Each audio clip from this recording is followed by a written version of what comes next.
आप देख रहे हैं प्रयागराज में कितना उत्सव का माहौल है और बहुत ही प्रसन्नता होती है ऐसा माहौल देखकर। माघ मेला जब भी आता है यहाँ गंगा जी के किनारे दूर देशों से लोग आते हैं और अपनी श्रद्धा के साथ स्नान करते हैं और माना यह जाता है कि गंगा स्नान से हमारे पुण्य तो हमें मिलता ही मिलता है और हमारे जो पाप है वह भी माफ हो जाता है।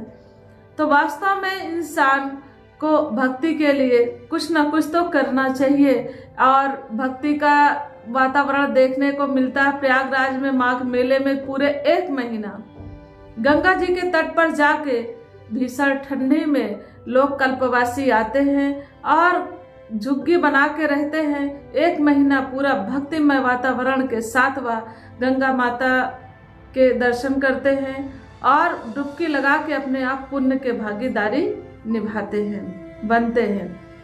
तो कहने का भाव यह है कि ऐसा माहौल देखने को मिलता है कि पूरा प्रयागराज ही देखने को ऐसा मिलेगा कि भक्तिमय वातावरण में पिरो उठा है।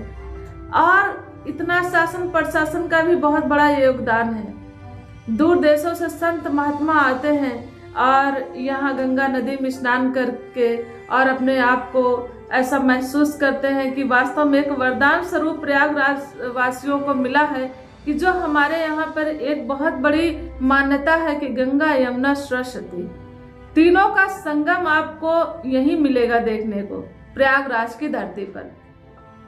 और वैसे भी प्रयागराज वासियों के लिए बड़े गर्व की बात है। कहते हैं विश्व का यह मेला है, पूरे विश्व से लोग यहाँ पर आते हैं और इतना बड़ा मेला होता है कि शायद विश्व के किसी कोने में इतना बड़ा होता हो। और दूसरी बात तो यह है कि प्रयागराज में कोई भी ऐसा पर्व आता माघ मेले में, जैसा मकर संक्रांति हो गया, मौनी अमावस्या हो गई और साथ में बसंत पंचमी और भी अनेकों ऐसे पर्व आते हैं जिसपे जो श्रद्धालु हमारे चल के आ रहे हैं दूर देशों से या दूर दूर से लोग आते हैं, कोई यहाँ पे गंगा स्नान के बाद भूखा वापस नहीं जाता। पूरे प्रयाग वासियों ने ऐसी व्यवस्था कर रखी है और करते हैं कि जगह जगह पे लंगर प्रसाद भंडारा चाय कॉफी सब कुछ, बड़े बड़े व्यापारी ऐसे भंडारा कराते हैं और खड़े होकर खुद से वितरण करते हैं और सारे भक्त लोग प्रसाद पाके ही जाते हैं यहाँ से। तो कहने का भाव यह है कि ऐसा ही अगर वातावरण समाज संसार में हो तो कितनी खुशी की बात है। और वास्तव में यहाँ पे बड़ी खुशी मिलती है यह सारा चीज देख के कि हम भी बड़े ही भाग्यशाली हैं जो कि प्रयागराज की धरती पर हम हैं, यहाँ रहने का अवसर प्राप्त हुआ है। तो इसी तरीके से मैं कहती हूँ कि जिसे भी यह दृश्य देखना हो तो माघ मेले में आए हमारे प्रयागराज में और इस मेले का शुभ अवसर का लाभ उठाए और गंगा नदी में स्नान करके अपने आप को जो भी पुण्य के भागीदार बने और अपने जीवन में चली आ रही परेशानियों से भी मुक्ति पाएंगे। और कहते हैं कि जो सेवा थोड़ी बहुत नहीं, हर तरीके से लोग यहाँ सेवा करते हैं।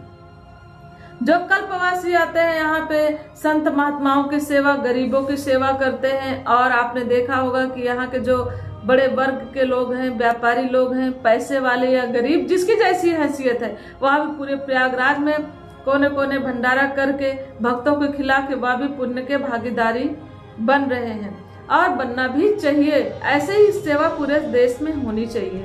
और जैसे कि इस तरीके का वातावरण से एक सीख लेनी चाहिए कि अगर यही सेवा हम परिवार से शुरू करें तो कितना अच्छा होता है।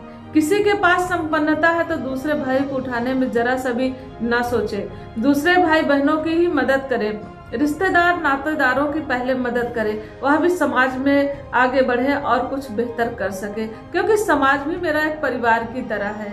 दूसरी बात यह भी होती है कि कहते हैं कि तन पवित्र सेवा किए, धन पवित्र किए दान, मन पवित्र हरि भजन से इस विधि हो कल्याण। वास्तव में यही विधि है कल्याण के लिए। और मन तो पवित्र आपको सेवा सुमरन सत्संग से होगा।